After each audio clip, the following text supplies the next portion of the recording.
অর্থনীতির জনক যদি অ্যাডাম স্মিথ হয় তাহলে দুর্ভাগ্যের জনক তাসকিন আহমেদ। দুর্ভাগ্য যেন তাসকিন আহমেদকে পিছু ছাড়ছে না। একের পর এক ইনজুরিতে যেন দিশেহারা তাসকিন।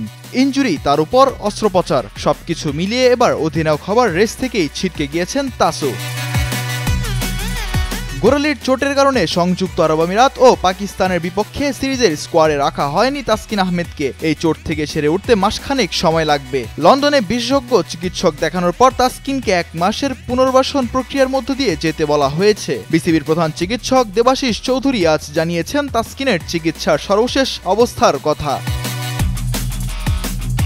লন্ডনে গিয়ে 3 জন বিশেষজ্ঞ চিকিৎসক দেখিয়েছেন Taskin. Sports surgeon, sports psychotherapist ও গোড়ালি বিশেষজ্ঞ চিকিৎসক সম্মিলিতভাবে একটি রিপোর্ট দিয়েছেন। তাসকিনের সঙ্গে লন্ডনে যাওয়া বিসিবির প্রধান চিকিৎসক দেবাশিস চৌধুরী ওই রিপোর্ট নিয়ে বাকিদের সঙ্গে আলোচনা করে 1 মাসের পুনর্বাসন পরিকল্পনা সাজিয়েছেন।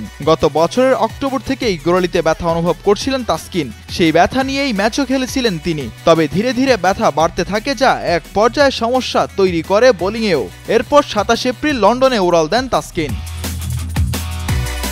আজ থেকে পুনর্বাসন প্রক্রিয়া শুরু করেছেন তাসকিন। বাংলাদেশ দল পাকিস্তানে যাওয়ার আগ পর্যন্ত strength and conditioning coach Nathan কেলির অধীনে তার এই প্রক্রিয়া চলবে। ফিজিও বাইজিদুল ইসলামের সঙ্গে পুরো পুনর্বাসন পরিকল্পনা সাজিয়েছেন তিনি।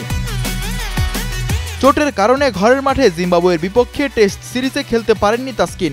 সংযুক্ত আরব আমিরাত ও পাকিস্তানের বিপক্ষে টি-20 সিরিজের দলেও তাকে রাখা হয়নি। জুনের দ্বিতীয় সপ্তাহ থেকে শ্রীলঙ্কার মাটিতে পূর্ণাঙ্গ সিরিজ খেলতে নামবে বাংলাদেশ।